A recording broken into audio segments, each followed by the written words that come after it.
Maharashtra police mega city या नावानं 2009 सालापासून महाराष्ट्रातल्या पोलीस अधिकारी कर्मचारी यांच्या सोयीसाठी म्हणजे त्यांची मुलं शिक्षणाच्या दृष्टीनं पुणे विद्येचं माहेरघर अशा पद्धतीनं तिथं जे स्वस्तामध्ये कर्मचाऱ्यांना पोलीस खात्यातील अधिकारी कर्मचाऱ्यांना स्वस्तात घरं मिळावी असं संकल्पना आपल्या पोलीस उपायुक्त अनंत रोकडे साहेब यांच्या सहीने स्वाक्षरीनं परिपत्रक काढून ही संकल्पना मांडली गेली। 2010 सालापासून संस्थेनं सभासदांच्याकडून पैसे गोळा करून किमान 350 कोटी रुपयांची गोळाबेरीज केली। 2010 पासून 2014-15 पर्यंत सुद्धा या संस्थेनं कुठलीही शासकीय मान्यता घेतलेला आहे, प्लॅन मंजूर केलेला आहे, लेआउट मंजूर नाही, काही नसताना ते सगळे पैसे गोळा करत गेले।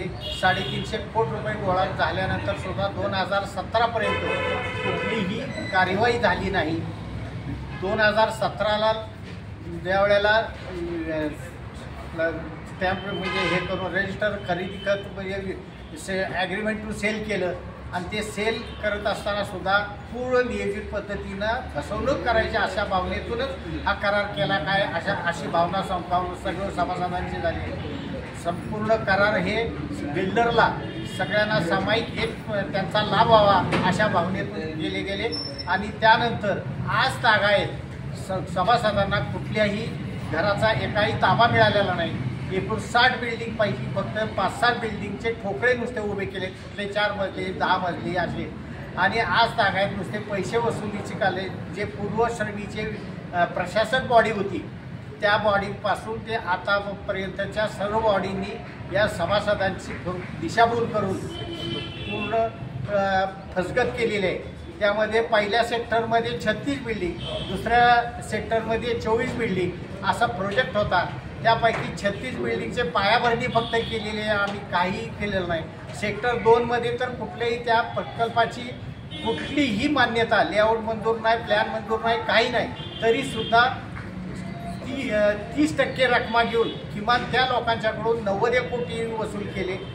या सेक्टर 1मध्ये असे त्यांचेही 200-250 कोटी रुपये वसूल केले। असे एकूण 350 कोटीपैकी फक्त विकसकानं 70 ते 80 कोटी रुपये खर्च केले आणि उर्वरित सर्व पैसे 200 ते 225 कोटी रुपये बिल्डरकडे अतिरिक्त गेल्याचं संस्थासुद्धा मान्य करते आणि तरीसुद्धा विकसक आणि संचालक बॉडी दिशाभूल करून सभासदांची फसवणूक करते। या सभासदांना न्याय मिळणे गरजेचं आहे।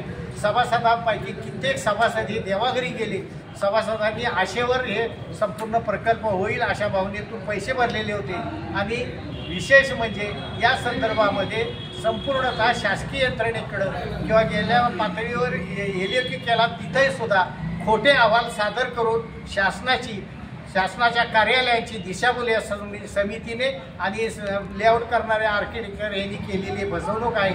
त्या सर्वांच्यावर योग्य ती शासनानं दखल घेऊन कार्यवाही करावी, सभासदांना न्याय मिळवून द्यावा आणि सभासदांचे घरं लवकरात लवकर मिळतील या पद्धतीचं नियोजन शासनामाध्यमातून व्हावं अशी आमची अपेक्षा आहे। ओके।